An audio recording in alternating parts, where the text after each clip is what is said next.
সবাইকে বসন্তের শুভেচ্ছা জানিয়ে শুরু করছে নিউজ 24 এর সকাল 10টার সংবাদ। আপনাদের সাথে আছি আমি তাবাসসুম আহমেদ। শুরুতেই পৌর নির্বাচনের খবর। চতুর্থ ধাপে দেশের 34 জেলার 55টি পৌরসভায় চলছে ভোট গ্রহণ। সকাল 8টায় শুরু হয়েছে, চলবে একটানা বিকেল 4টা পর্যন্ত। সকাল থেকেই ভোট কেন্দ্রগুলোতে ভোটারদের দীর্ঘ সারি। সুষ্ঠু ও শান্তিপূর্ণ পরিবেশে পছন্দের জনপ্রতিনিধি বেছে নিতে ভোট দিতে পেরে খুশি ভোটাররা। 29টিতে ভোট গ্রহণ করা হচ্ছে ইলেকট্রনিক ভোটিং মেশিন, আর 26টি পৌরসভায় হচ্ছে কাগজের ব্যালটে। এসব পৌরসভায় মোট ভোটার 16,67,224 জন।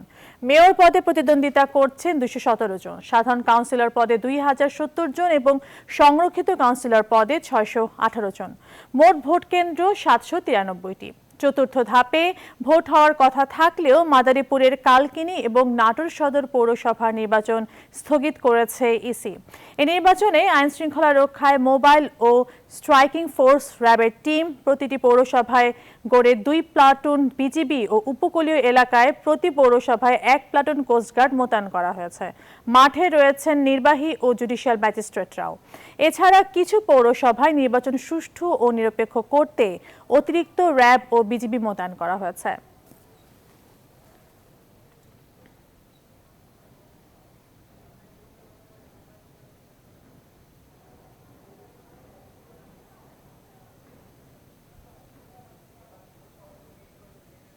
পৌরসভা নির্বাচন ভোটের সবশেষ খবর জানাতে আমাদের সহকর্মীরা সারা দেশ থেকে আমাদের সাথে যুক্ত হচ্ছেন। আমরা দর্শক শুরুতেই চলে যেতে চাই রাজশাহীতে, যুক্ত হচ্ছেন সহকর্মী কাজী শাহেদ। শাহেদ, ভোটের পরিবেশ কেমন দেখছেন? ভোটাররা কি বলছেন ভোট দেওয়ার ব্যাপারে?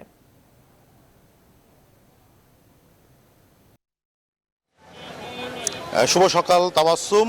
আমরা আছি রাজশাহীর গোদাগাড়ী পৌরসভায়। রাজশাহীতে আজ 4টি পৌরসভায় ভোট হচ্ছে। এর মধ্যে রাজশাহীর গোদাগাড়ী, তানোর, পবা উপজেলার নহটা এবং বাগমারার তাহেরপুর পৌরসভায় 4টিতে হচ্ছে। তা আমরা আছি যে কেন্দ্রটিতে, সেখানে ইভিএম মেশিনের মাধ্যমে ভোট দেওয়া হচ্ছে। আমরা হচ্ছে মহিশালবাড়ি সরকারি প্রাথমিক বিদ্যালয় সেখানে আমরা যদি দেখি যে প্রত্যেকটি কেন্দ্রেই কিন্তু আমরা সকাল থেকে দেখছি যে ভোটারদের একটি উপচে পড়া ভিড়। অন্য নির্বাচনগুলিতে যখন ভোটার ক্রাইসিস দেখা দিয়েছিল ভোট কেন্দ্রে, কিন্তু এবারের পৌরসভা নির্বাচনকে ঘিরে কিন্তু প্রতিটি কেন্দ্রেই একটি উৎসবমুখর পরিবেশ বিরাজ করছে। এবং আমরা দেখেছি যে আইন শৃঙ্খলা বাহিনীর সদস্য যারা, তারাও ভোটারদের নিরাপত্তা নিশ্চিত করতে সব ধরনের ব্যবস্থা নিয়েছেন। আমরা একটু কথা বলতে চাই এই কেন্দ্রে যিনি প্রিজাইডিং অফিসার আছে, আপনার কাছে একটু জানতে চাই ভোটের পরিবেশ কেমন, আর ইভিএম মেশিনে ভোট হচ্ছে, ভোটাররা বলছিলেন ধীর গতিতে ভোট হচ্ছে, কারণটি কি? না, এখানে ভোটের পরিবেশ খুবই ভালো, আর কেবল শুরু হয়েছে আর কি। তারপরেও আমাদের অলরেডি 10% আপ কাস্ট হয়ে গেছে। তো এখন এটা যেহেতু প্রথম চালু হয়েছে এই সিস্টেমটা এলাকায়, তো এই প্রথমত একটুই হবে, কিন্তু আস্তে আস্তে সবাই একজন আর কাছে জেনে গেলে তাড়াতাড়ি হয়ে যাবে আর কি। মানে ফার্স্ট বিগিনিংটা একটু স্লো হয়, কিন্তু একজন আরেকজন জানাবে এইভাবে ভোট হবে, তখন আবার দ্রুত ভোট হয়ে যাবে। একটু জানতে চাচ্ছিলাম আপনার কাছ থেকে যে আমরা দেখছি যে অন্য সময় তো এত ভোটার দেখিনি, এবার দেখছি অনেক ভোটার, কারণটি কি মনে হয়? আমার মনে হয় এটা আসলে নতুন মেশিন পদ্ধতিতে চালু হওয়ার কারণে সবার আগ্রহটা বেড়ে গেছে আর কি, এটাই আমি মনে করি। হ্যাঁ, শেষ পর্যন্ত কত কাস্ট হতে পারে মনে করছেন? আশা করি আমরা 80 আপ কাস্ট হবে। ধন্যবাদ আপনাকে। তাবাসসুম, আমরা কথা বলছিলাম প্রিজাইডিং অফিসারের কাছে। তিনি বলছিলেন যে এখন পর্যন্ত ভোটের যে পরিবেশ, কাস্টিং হার, সেটি নিয়ে তিনি সন্তোষ প্রকাশ করেছেন। তো এই ছিল রাজশাহী থেকে আমার কাছে সর্বশেষ। ফিরছি স্টুডিওতে আপনার কাছে। শাহেদ, আপনাকে অসংখ্য ধন্যবাদ। দর্শক, রাজশাহী থেকে যুক্ত হয়েছিলেন সহকর্মী কাজী শাহেদ। আমরা এবার চলে যাব একটু চট্টগ্রামে। পটিয়া থেকে যুক্ত হচ্ছেন সহকর্মী নয়ন বড়ুয়া। জয়, ভোটার যারা আছেন, ভোট দিতে এসেছেন, তাদের উপস্থিতি কেমন দেখছেন, আর সার্বিক পরিস্থিতি অর্থাৎ আইন শৃঙ্খলা পরিস্থিতি কেমন আছে সেখানে?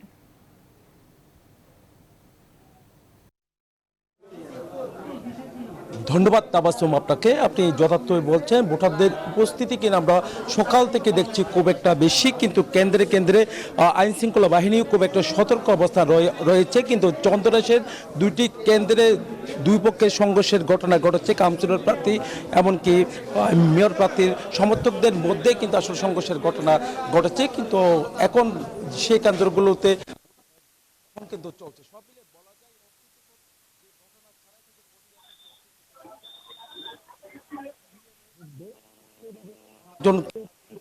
আগে থেকে আমি কিভাবে ভোট দেয় সেইভাবে সেই প্রস্তুতি তাদের কিন্তু আগে থেকে ছিল না, তার কারণে কিন্তু অনেকটা ধীর গতিতে কিন্তু ভোট গ্রহণ করছে বলে অভিযোগ আছে। এখানে যারা ভোটাররা লাইনে দাঁড়িয়ে আছেন তাদের একটা অভিযোগ রয়েছে। সব মিলে বলা যায় কি আইনশৃঙ্খলা বাহিনী, আপনি অবশ্যই দেখতে পাচ্ছেন বাইরের অবস্থাটা আমরা দেখছি আইনশৃঙ্খলা বাহিনীর খুব একটা সতর্ক অবস্থান আছে।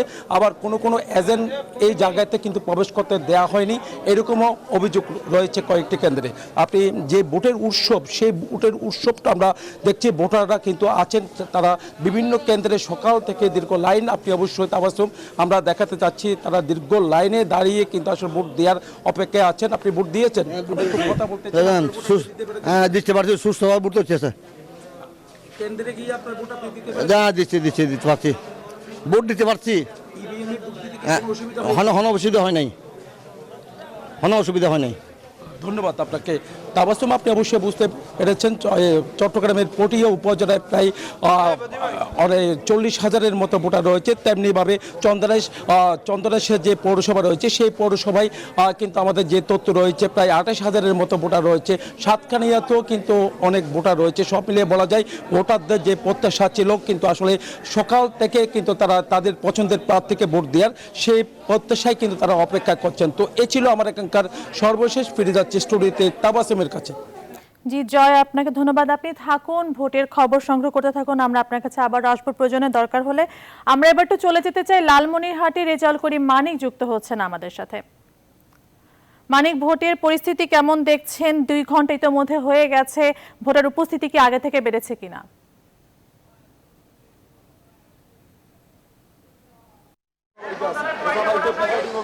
তাবাসসুম, আপনাকে ধন্যবাদ। আমি এই মুহূর্তে অবস্থান করছি লালমনিরহাট পৌরসভায়, অর্থাৎ সকাল 8টা থেকে ভোট গ্রহণ শুরু হয়েছে এবং উৎসব মুখর পরিবেশেই নারী পুরুষরা কিন্তু আপনি দেখতে পাচ্ছেন যে দীর্ঘ লাইনে তারা ভোট দিতে আসছে। তবে ইভিএম নিয়ে কিন্তু আসলে রয়েছে নানা কথা। আসলে যারা ভোট দিতে আসছেন তারা নানা ধরনের বিড়ম্বনার শিকার হচ্ছেন। অর্থাৎ ভোটাররা বলছেন যে ইভিএমের যে মেশিন রয়েছে তা বারবার বন্ধ হয়ে যাচ্ছে। অর্থাৎ একটু আপনার সাথে কথা বলতে চাই, আপনারা ভোট দিতে এসেছেন কোনো সংখ্যা? হ্যাঁ ভাই, অভিযোগ আছে ভাই। এখানে ভোট সুষ্ঠু হচ্ছে না ভাই। এখানে অনেক বৃদ্ধ মহিলা মানুষ এবং অনেক ভোটার যারা ফিঙ্গারপ্রিন্ট ম্যাচ হচ্ছে না, এর আইডেন্টি কার্ড আছে, তারপর তারা ভোট দিতে পারছে না ভাই। তারা বাইরে হয়ে আসতেছে ভাই, তাদের ভোট নাই। অনিয়ম হচ্ছে ভাই, অনিয়ম হচ্ছে ভাই। আপনাকে আসলে আমরা কথা বলছি যে এই যারা এখানে ভোট দিতে এসেছে তাদের সাথে আমরা কথা বলেছি, তারা বলছে যে ইভিএম মেশিন নিয়ে কিন্তু রয়েছে। একটু আপনার সাথে কথা বলতেছে, কতক্ষণ হলো আপনার লাইনে দাঁড়ায় আছে? অনেকক্ষণ হয়তো এখানে আসি আমরা, আমাদের এখানে ঢুকতেও দিচ্ছে না, আমাদেরকে ইয়ে করতে দিচ্ছে না। আমরা মেলাক্ষণ হয়ে এখানে খাড়ায় আছি। আপনাকে আমরা কথা বলছিলাম যে আপনি শুনতে পাচ্ছেন তাবাসসুম ভোটারদের কথা, তারা দীর্ঘক্ষণ থেকে লাইনে দাঁড়িয়ে আছে। অথচ আসলে ইভিএম মেশিন নিয়ে যে আপত্তির কথা কিন্তু আসলে বারবার আমরা শুনতে পাচ্ছি। আমরা বেশ কিছু যে কেন্দ্রে ঘুরে দেখেছি এই ইভিএম এর যে সমস্যা এটি কিন্তু রয়ে গেছে। অর্থাৎ লালমনিরহাটের পৌরসভায় এই প্রথম কিন্তু ইভিএম মেশিনের মাধ্যমে ভোট গ্রহণ অনুষ্ঠিত হচ্ছে। আর লালমনিরহাট পাটগ্রামে ব্যালটের মাধ্যমে ভোট গ্রহণ চলছে। তবে বিচ্ছিন্ন কিছু ঘটনা কিন্তু আসলে ঘটছেই প্রতিটি কেন্দ্রে।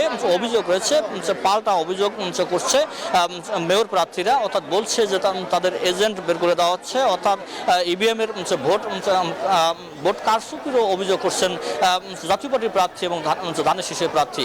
তো এই ছিল লালমনিরহাট পৌরসভা থেকে আমার কাছে সর্বশেষ। ফিরে যাচ্ছি তাবাসসুমের কাছে। মানিক, আপনাকে অসংখ্য ধন্যবাদ। আপনি থাকুন। দর্শক, আমরা এবার যাব একটু যশোরে। রিপন হোসেন যুক্ত হচ্ছেন আমাদের সাথে। রিপন, লালমনিরহাট থেকে রেজাউল করিম মানিক যেমনটি জানাচ্ছিলেন যে ইভিএম পদ্ধতি হওয়ার কারণে কিছুটা বেগ পেতে হচ্ছে ভোটারদের ভোট দেওয়ার ক্ষেত্রে। যশোরের কি অবস্থা আমাদেরকে জানাবেন?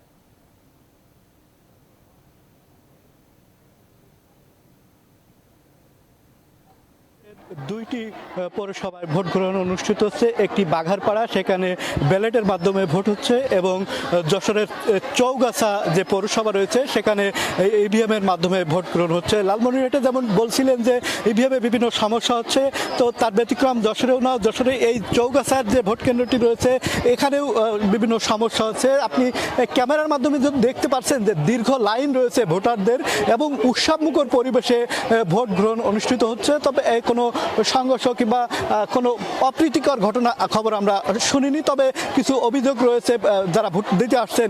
আপনি তো ভোট দিতে দেখলাম বেরোচ্ছেন, ভোট দিতে পেরেছেন কি? না, দিতে পারলাম না। ভিতরে ঢুকলাম, এখানে না ওখানে, ওখানে এ বলে ভোট দিতে পারছি না। এখন বাড়ি যাচ্ছি আমরা, বাড়ি যাচ্ছে যে আমরা কতক্ষণ বসে থাকবো, আর সকালে আসিছি বাড়ি। আপনি ভোট দিয়েছেন কি? না, আমি ভোট দিতে পারিনি। ওই লাইনের বাবুদের ওই ঘরে করে 8টার সময় আসছি। এখন আমাদের সব মনে করো আমরা অসুস্থ, কে বলে ওষুধটা খেয়ে আসছি যে তাড়াতাড়ি চলো, তার ভ্যান নিয়ে যে বসেছিল। এখন আমরা আসছি, ভোট দিতে পারিনি।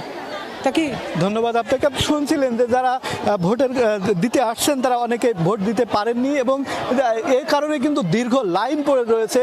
এবং আমরা কর্তৃপক্ষের সাথে কথা বলেছি, কর্তৃপক্ষ যেটি বলছেন যে এই নতুন অর্থাৎ এবারই প্রথম এই পৌরসভা ইভিএমের মাধ্যমে ভোট গ্রহণ অনুষ্ঠিত হচ্ছে। সে কারণে যারা ভোটার রয়েছেন তাদের যেমন বুঝতে সমস্যা হচ্ছে, যারা কর্মকর্তা রয়েছে তাদেরও কিছু সমস্যা রয়েছে। সে কারণে ভোটার একটু ধীর গতিতে চলছে। তো সব মিলে এই ছিল আমার কাছে যশোরের পৌরসভার ভোটের শেষ খবর। রিপন, আপনাকে ধন্যবাদ, আপনি থাকুন। আমরা দর্শকের বাড়ি একটু যাব টাঙ্গাইলে, আমাদের সেখান থেকে যুক্ত আছেন সহকর্মী আতিক রহমান। আতিক, আপনি শুনছিলেন লালমনিরহাট যশোর থেকে কিন্তু ভোট দেওয়ার ক্ষেত্রে ভোটারদের বেশ কিছুটা বেগ পেতে হচ্ছে। টাঙ্গাইলের কি অবস্থা? ইতিমধ্যে কিন্তু 2 ঘন্টা হয়ে গেছে। টাঙ্গাইলের পরিস্থিতি আমাদেরকে জানাবেন।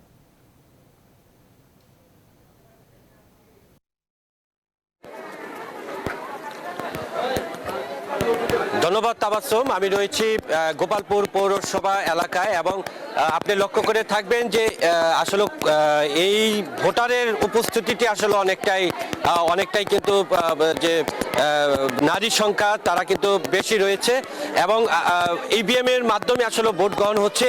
ঠিক একই অবস্থা কিন্তু এই টাঙ্গাইলে রয়েছে এবং ইভিএম এর মাধ্যমে আসলে ভোট যে গ্রহণ করার জন্য এটা কিন্তু আসলে ব্যাক পেতে হচ্ছে।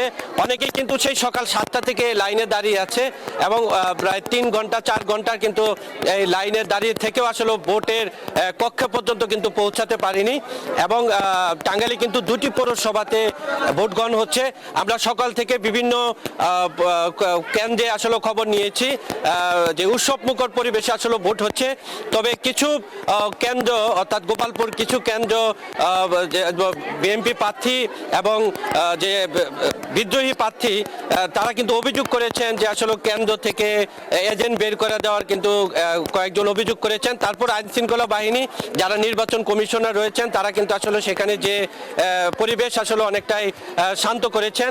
তবে এখন আসলে দেখতেই পাচ্ছেন যে ভোটারের সংখ্যা কিন্তু উপস্থিতি খুবই বেশি এবং যে এই পরিবেশটা আসলে এই বিষয়টি আসলে রয়েছে এবং এই জায়গায় কিন্তু আসলে অনেকটাই ভোট নারীর সংখ্যা বেশি রয়েছে।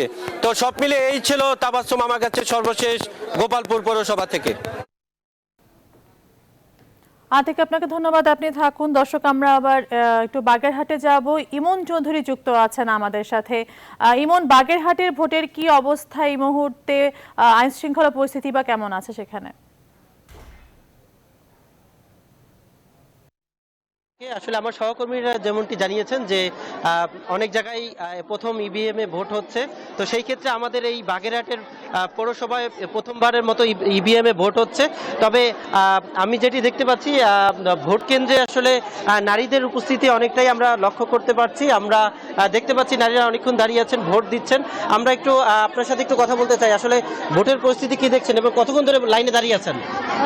ভোটের পরিস্থিতি খুবই ভালো, 1 ঘন্টা হয়েছে এখনো দাঁড়িয়ে রয়েছে, কিন্তু সামনেতে লোক এখনো ভিড় কমছে না। কেন ভিতরে কি আছে আমি বুঝতে পারছি। আচ্ছা, ভোটের পরিবেশ কেমন দেখছেন এবং কোনো সমস্যা হচ্ছে কিনা? না, সমস্যা নেই, ভালো।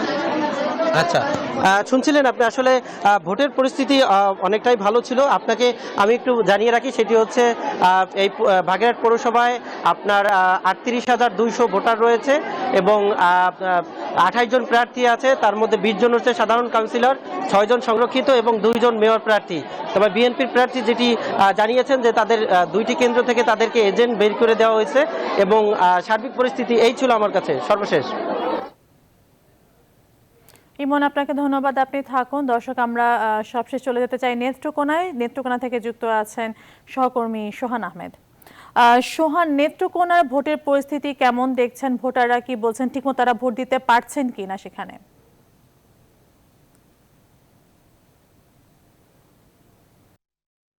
সকাল 8টা থেকে কিন্তু নেত্রকোনার 32টি কেন্দ্রে নেত্রকোনা সদর পৌরসভায় কিন্তু আজ ইলেকশন ভোট গ্রহণ চলছে।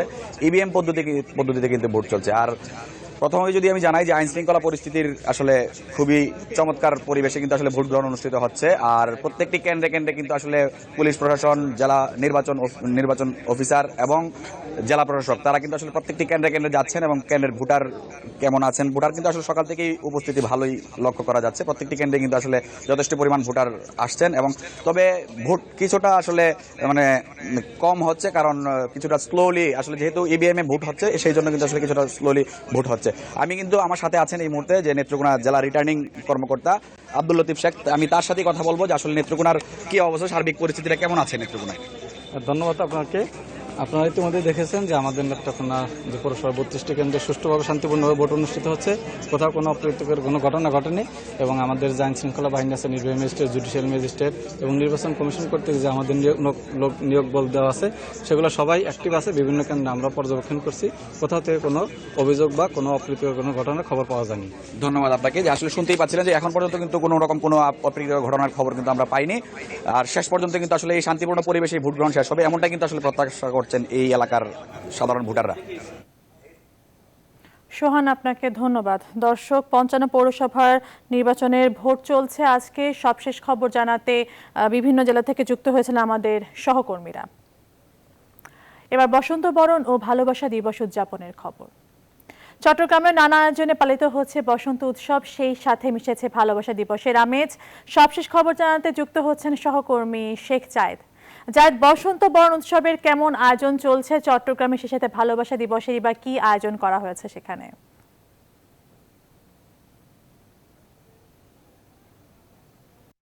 ধন্যবাদ। চট্টগ্রামের এটা হচ্ছে সিআরবি শিরিষতলা, এখানে সাংস্কৃতিক আয়োজন চলছিল। আমরা দেখছিলাম কবিতা, গান, নৃত্য, নানাভাবে শিশুরা এবং বিভিন্ন বয়সের মানুষ এখানে অংশ নিতে এসেছেন। আমরা এক দুজনের সঙ্গে একটু কথা বলার চেষ্টা করব। করোনা মহামারীর মধ্যে একটি উৎসব হচ্ছে, যদিও অন্য সময় অনেক বেশি উপস্থিতি থাকে। আজকের আয়োজনটি কেমন লাগছে? আজকের আয়োজনটি খুবই ভালো লাগছে এবং আমরা এখানে পারফর্মও করেছি প্রমা আবৃত্তি সংগঠনের পক্ষ থেকে। স্বাস্থ্যবিধি মেনেই করা হয়েছে, এটাই ভালো লাগছে। করোনার মধ্যেও এই ধরনের উৎসব হচ্ছে, সবার ভালো লেগেছে। আমরা এখানে এই মুহূর্তে যেটি দেখছি, হয়তো এই অনুষ্ঠানের সময় শেষ হয়েছে, এজন্য আবার বিকেলবেলা একই স্থানে এই অনুষ্ঠানটি অনুষ্ঠিত হবে। আমরা ঠিক যখন সরাসরি সম্প্রচারে এসেছি তখন হচ্ছে যেহেতু সময় পার হয়েছে, সেজন্য প্রশাসনের পক্ষ থেকে লোকজন এসে তারা বলছেন যে বিকেলবেলা আবার আপনারা এসে এখানে আয়োজন করবেন। আপনি যদি একটু দেখেন এই পাশে দেখবেন সবাই সুন্দর পোশাকে সেজে ফুলে সেজে এসেছেন এই বসন্তের প্রথম দিনটিকে বরণ করার জন্য। একই সঙ্গে 14 ফেব্রুয়ারি বিশ্ব ভালোবাসা দিবস, সেটিকেও কিন্তু তারা উদযাপন করছেন নানাভাবে, নানা আয়োজনে। গোটা চট্টগ্রাম শহরেই নানা আয়োজন রয়েছে আজকের এই দিনটিকে কেন্দ্র করে। বিভিন্ন সাংস্কৃতিক সংগঠন, শিল্পকলা একাডেমি সবাই কিন্তু এই আয়োজনটি, এই দিনটিকে উদযাপন করার জন্য বিভিন্ন স্পটে কিন্তু তারা আয়োজন করেছেন। তো এই ছিল চট্টগ্রাম থেকে এই মুহূর্তে বসন্ত উৎসবের খবরাখবর। জায়েদ, আপনাকে অসংখ্য ধন্যবাদ। দর্শক, নানা আয়োজনে চট্টগ্রামে পালিত হচ্ছে বসন্ত উৎসব। আমাদের সহকর্মী শেখ জায়েদ যুক্ত হয়েছেন সেখান থেকে সবশেষ খবর জানানোর জন্য। সংবাদের এই পর্যায়ে নিচ্ছি ছোট্ট একটি বিরতি, আমাদের সঙ্গেই থাকুন।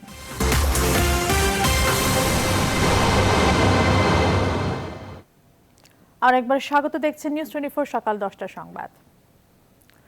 নাগরিক অসচেতনতার কারণে পয়ঃনিষ্কাশন ব্যবস্থা পুরোপুরি কাজে আসছে না বলে দাবি ঢাকা ওয়াসার এমডি তাকসিম এ খানের। তবে এই সচেতনতা তৈরিতে সিটি কর্পোরেশনের জনপ্রতিনিধিরা কার্যকর ভূমিকা রাখতে পারেন। নিউজ 24-কে দেয়া একান্ত সাক্ষাৎকারে তিনি আরও জানান, বাস্তবায়নাধীন 5টি পয়ঃনিষ্কাশন প্লান্টের কাজ শেষ হলে রাজধানীবাসীর পয়ঃনিষ্কাশন নিয়ে আর কোনো অভিযোগ থাকবে না। বিস্তারিত জানাচ্ছেন লাকমিনা জেসমিন সোমা। টানা কয়েক ঘন্টার বৃষ্টি আর তাতেই বিভিন্ন এলাকায় হাঁটু পানি। বর্ষায় রাজধানীবাসীর এই ভোগান্তি আরও চরমে ওঠে যখন ড্রেনেজ ব্যবস্থার পাশাপাশি ভেঙে পড়ে পয়ঃনিষ্কাশন ব্যবস্থাও। বর্ষার পানিতে যুক্ত হয় মানুষের টয়লেটের বর্জ্য। খাল ও ড্রেনেজ সিস্টেম ঠিক রাখার দায়িত্ব ঢাকার 2 সিটি কর্পোরেশনের হলেও সুয়ারেজ বা পয়ঃনিষ্কাশনের দায়িত্ব ওয়াসার। আর সেই দায়িত্ব পালনে কি করছে সংস্থাটি, মাস্টার প্ল্যানের কথা জানান ওয়াসার ব্যবস্থাপনা পরিচালক। অলরেডি আমরা 5টা Suarez treatment plant with collection pipeline network তৈরি করব এবং তাতে করে অলমোস্ট 100% ঢাকা সিটি আপনার পাইপলাইন সুয়ারেজ নেটওয়ার্কের আওতায় আসবে। একটা হচ্ছে দাসেরকান্দি সুয়ারেজ ট্রিটমেন্ট প্ল্যান্ট, এটা কিন্তু এখন চলছে, প্রায় শেষ। তবে পাগলা সুয়ারেজ ট্রিটমেন্ট প্ল্যান্ট আগে যেটা ছিল সেটাকে ভেঙে চুরে সম্পূর্ণ নতুন করা হচ্ছে। এরপরে রায়ের বাজার Suarez treatment plant Asian development ব্যাংকের অর্থায়নে। আর চতুর্থ হচ্ছে আমাদের উত্তরা সুয়ারেজ ট্রিটমেন্ট প্ল্যান্ট, এটা ল্যান্ড অ্যাকুইজিশন প্রায় শেষ হবে এবং এটা অর্থায়ন করবে হচ্ছে ওয়ার্ল্ড ব্যাংক। এবং লাস্ট সেটা হচ্ছে মিরপুর সুয়ারেজ ট্রিটমেন্ট প্ল্যান্ট, যেটার জন্য আমাদের এখন আমরা এডিবি সাথে নেগোসিয়েশন করছি। পয়ঃনিষ্কাশন ব্যবস্থায় পুরোপুরি সফল না হওয়ার পেছনে নাগরিক অসচেতনতাকে দায়ী করছে ওয়াসা। আমাদের যেহেতু সুয়ারেজ সিস্টেম নেই, মানুষ কিন্তু খাল বিলের মধ্যে ফেলে দিচ্ছে। রাজুকের আইনে যদি দেখেন তাহলে আপনি যখন বাসা বানাবেন, বাড়ি বানাবেন, আপনার বাড়িতে কিন্তু সেফটি ট্যাঙ্ক এবং সোকপিট থাকতে হবে এবং আপনাকে নিজেই নিজের বাসার সুয়ারেজ ম্যানেজমেন্ট করতে হবে। সম্প্রতি খাল পরিষ্কারের দায়িত্ব সিটি কর্পোরেশনকে দেওয়ার সিদ্ধান্তে রাতারাতি সব পরিবর্তন না হলেও সমন্বয়হীনতা কমবে বলে মনে করছেন ওয়াসার এমডি। 90% আমরা সমালোচনার সম্মুখীন হয়েছি বৃষ্টির পানি নিয়ে, যা কিনা ওয়াসার কাজই না। এই পুরো ড্রেনেজ সিস্টেমটাই তো ভুলবশত এতদিন কিন্তু সবার কাছে ছিল। সিটি কর্পোরেশন এই কাজ করতেছিল আংশিক, আমরা আংশিক, কাজে এটা একটা জগা খিচুড়ি বা হজবরল ছিল। তো এখন সিটি কর্পোরেশনের জন্য ভালো হচ্ছে যে তাদের একক হাতে, একক মাথায়, একক তারা প্ল্যানিং করে করতে পারবে। বর্জ্য ও পয়ঃনিষ্কাশনে নাগরিক সচেতনতা বাড়াতে সিটি কর্পোরেশনের জনপ্রতিনিধিরা বড় ভূমিকা পালন করতে পারে বলে অভিমত ওয়াসার। লাকমিনা জেসমিন সোমা, নিউজ 24, ঢাকা। রাজধানীর পুরান ঢাকায় একটি হুন্ডি ব্যবসায়ী প্রতিষ্ঠানে অভিযান চালিয়ে প্রায় 60 লক্ষাধিক টাকা, 23 স্বর্ণবার সহ 3 কেজি স্বর্ণালংকার ও বিপুল পরিমাণ বৈদেশিক মুদ্রা উদ্ধার করেছে শুল্ক গোয়েন্দা পুলিশ। এ সময় চোরা কারবারের সঙ্গে জড়িত সন্দেহে 3 জনকে গ্রেপ্তার করেছেন তারা। শুল্ক গোয়েন্দা মহাপরিচালক বলছেন, চোরা কারবারিদের মূল হোতাকে গ্রেপ্তার করতে কাজ করছেন তারা। পরিসংখ্যান বলছে, বছরে বাংলাদেশে প্রায় 20 থেকে 40 টন স্বর্ণের চাহিদা রয়েছে, যার 80% আসে অবৈধভাবে। বিস্তারিত হাবিবুল ইসলাম হাবিবের প্রতিবেদনে। প্রায় প্রতিনিয়ত ধরা পড়ছে স্বর্ণ চোরাকারবারি চক্রের সদস্যরা, পাশাপাশি উদ্ধার হচ্ছে বিপুল পরিমাণ অবৈধ স্বর্ণ। একটি পরিসংখ্যান বলছে, বাংলাদেশে বছরে অন্তত 20 থেকে 40 টন স্বর্ণের চাহিদা রয়েছে, যার 80% আসে অবৈধভাবে। শনিবার জাতীয় মসজিদ বাইতুল মোকাররমের অপর পাশে ফয়েজ ট্রেডার্স নামের একটি হুন্ডি ব্যবসায়ী প্রতিষ্ঠানে অভিযান চালায় শুল্ক গোয়েন্দা পুলিশ। তারা উদ্ধার করে আনুমানিক 60 লক্ষাধিক টাকা, 23টি স্বর্ণবার সহ 3 কেজি স্বর্ণালংকার ও বিপুল পরিমাণ বৈদেশিক মুদ্রা। অভিযানে গ্রেপ্তার করা হয় চোরা কারবারি চক্রের 3 সদস্যকে। তো মূল হোতাকে আটক করার এটা আপনি প্রথম একটা পদক্ষেপ বলতে পারেন, যে এই গোলগুলো আসার পর এটা কোথায় থাকে, কি হয়, তার একটা প্রথম পদক্ষেপ আমরা বুঝতে পারলাম। একটা অবৈধ মানি চেঞ্জার প্রতিষ্ঠান, তারা সেখানে এই মূলত হুন্ডির ব্যবসা করত। তো ওইখানে তারা এই গোল্ডগুলো লেনদেন করত। জানান, 2018-19 অর্থ বছরে 170 কেজি অবৈধ স্বর্ণ উদ্ধার করেছে শুল্ক গোয়েন্দারা, আর 2019-20 অর্থ বছরে 180 কেজি স্বর্ণ উদ্ধার করা হয়, যার আনুমানিক বাজার মূল্য 200 কোটি টাকা। 2018 সালে স্বর্ণ আমদানি রপ্তানি নীতিমালা করা হলেও গেল 2 বছরে মাত্র 2টি চালান আমদানি হয়েছে বৈধভাবে। মহাপরিচালক বলছেন, অবৈধভাবে আনা এসব স্বর্ণবার বেশিরভাগই ব্যবহার করা হয় মাদক ও অস্ত্র চোরা কারবারিতে। যেখানে ডিমান্ড আছে সেখানে এটা আসবেই। তো স্মাগলাররা স্বর্ণ আনার জন্য নানান রকম পথ অবলম্বন করে। নতুন একটা পথ অবলম্বন করলেই সরকারি এজেন্সি আবার সেখানে নজরদারি বাড়িয়ে দেয়, আবার তারা নতুন পথ অবলম্বন করে। গত 4-5 মাসের যাত্রীরা প্রচুর স্বর্ণ নিয়ে আসছে। আইন অনুযায়ী একজন ব্যক্তি বৈধভাবে 2টি করে স্বর্ণবার দেশে আনতে পারেন, যার শুল্ক দিতে হয় প্রায় 20,000 টাকা। হাবিবুল ইসলাম হাবিব, নিউজ 24, ঢাকা। সকাল 10টার সংবাদের সময় হলো আরেকটি বিরতির। ফিরছি খুব শীঘ্রই।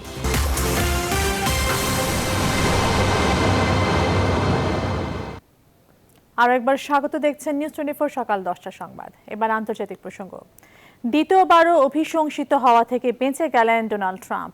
কংগ্রেস ভবনে কলঙ্কজনক হামলার ঘটনায় কংগ্রেসের নিম্নকক্ষে অভিশংসিত হলেও সিনেটের বিচারে রেহাই পেলেন যুক্তরাষ্ট্রের সদ্য সাবেক প্রেসিডেন্ট ডোনাল্ড ট্রাম্প। তাকে দোষী সাব্যস্ত করতে হলে সিনেটের 2/3 সদস্যের সমর্থন প্রয়োজন ছিল, কিন্তু শনিবার ভোটাভুটিতে 57 জন সিনেটর ট্রাম্পকে দোষী সাব্যস্ত করার পক্ষে মত দিলেও বিপক্ষে পড়ে 43 ভোট।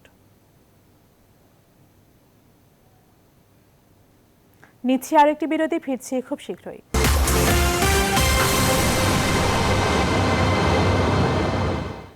আরেকবার স্বাগত, দেখছেন নিউজ 24 সকাল 10টার সংবাদ। এবার খেলার খবর। ঢাকা টেস্টে চতুর্থ দিনের খেলায় ব্যাটিং করছে ওয়েস্ট ইন্ডিজ। শেষ খবর পাওয়া পর্যন্ত ক্যারিবীয়দের সংগ্রহ 6 উইকেটে 79 রান। প্রথম ইনিংসে 113 রানে পিছিয়ে থাকার পর বল হাতে ঘুরে দাঁড়িয়েছে টাইগার স্পিনাররা। নিউজ 24 সংবাদ এখন এ পর্যন্ত। এতক্ষণ সাথে থাকার জন্য ধন্যবাদ সবাইকে।